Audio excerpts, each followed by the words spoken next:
வணக்கம். இன்னைக்கான கேள்வி, என்னைக்காவது உண்மை பேசி அந்த உண்மையினால் உங்களுக்கு பிரச்சனை வந்திருக்கா? அந்த பிரச்சனை ஏன் வந்ததுன்னு என்னைக்காவது யோசிச்சிருக்கீங்களா? என்னைக்காவது தேவைக்கு அதிகமானதை நம்ம செஞ்சிட்டோம், அதனால தான் இந்த கஷ்டத்தை அனுபவிக்கிறோன்னு உங்களுக்கு தோணியிருக்கா? இந்த 2 கேள்விக்கான விடை தான் இந்த ஆத்திச்சூடி. எண் 18, இடம் பட வீடு இடேல். இதனுடைய அர்த்தம் என்னன்னா, உன்னுடைய தேவை என்னவோ அந்த தேவைக்கு தகுந்தாற் போல ஒரு வீட்டை கட்டி அந்த வீட்டில் வாழ்கிறது ரொம்ப நல்லது. உன்னுடைய தேவைக்கு அதிகமான இடத்துல வீட்டை கட்டி அந்த வீட்டை பராமரிக்க முடியாமல் கஷ்டப்படாத, எளிமையான வாழ்க்கையை தேர்ந்தெடுத்து வாழு. ஒருவேளை உன்னுடைய தேவைக்கு அதிகமான ஒரு பெரிய இடத்தை வீடாக கட்டி அதை பராமரிக்க முடியாமல் கஷ்டப்பட்டு துன்பங்களை ஏற்றுக்கொள்ளாத, இப்படிங்கிற ஒரு அர்த்தமும் இந்த ஆத்திச்சூடியில் இருக்குது.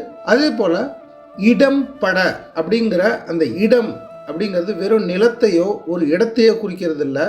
அந்த இடம்ங்கிறது ஒரு சூழல், ஒரு காலம், ஒரு சந்தர்ப்பத்தையும் குறிக்கிறது. அதனால் இடம்பட வீடு இடேல் அப்படின்னா ஒரு காலத்தில் அந்த சந்தர்ப்பத்துக்கு தகுந்தாற் போல நடந்துக்கிறது ரொம்ப முக்கியம். ஒரு பொருந்தாத சந்தர்ப்பத்தில் பொருந்தாத விஷயத்தை பேசும்போது அது பிரச்சனைக்கு வழிவகுக்கும். இப்போ நான் முதல்ல கேட்ட கேள்வி, என்னைக்காவது உண்மையை பேசி அந்த உண்மை உங்களை காயப்படுத்தியிருக்கா? அந்த உண்மை பேசுனதுனால அந்த இடத்துல நீங்கள் கஷ்டப்பட்டிருக்கீங்களா?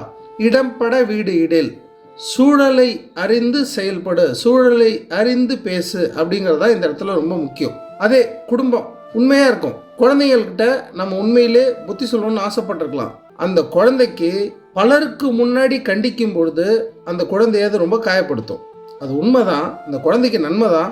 ஆனால் அது எல்லாருக்கும் முன்னாடி இல்லை, அந்த குழந்தைய தனியாக கூப்பிட்டு சொல்லலாம். இதே தான் கணவன் மனைவிக்கு இடையிலையும் உறவுகளுக்கு மத்தியிலையுமே இது பொருந்தும். 2வது அர்த்தம். 2 அர்த்தங்களில் முதலும் பொருந்தும், ரெண்டாவதும் பொருந்தும். முதல்ல பொருந்துறது பெரியவங்களுக்கு பொருந்தும். அதாவது சின்ன குழந்தைங்களுக்கு சொல்லிக் கொடுக்கும்போது இடம்பட வீடு இடேல், வீடு கட்டாதம்மா, பெருசாக கட்டாத, கட்டினாக்க உன்னால் எளிமையான வாழ்க்கை வாழ முடியாது, செலவு அதிகமாகும், கடன் சுமையெல்லாம் அதிகரிச்சிடும். இது குழந்தைங்களுக்கு சொல்ல முடியாது, இது பெரியவங்களுக்கு பொருந்தும். அதே இடம்பட வீடு இடேல், இடம் பார்த்து உண்மையை பேசு, இது குழந்தைங்களுக்கு சின்ன பருவத்திலேருந்தே சொல்லிக் கொடுக்கலாம்.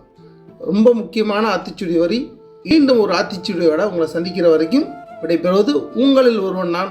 நன்றி, வணக்கம்.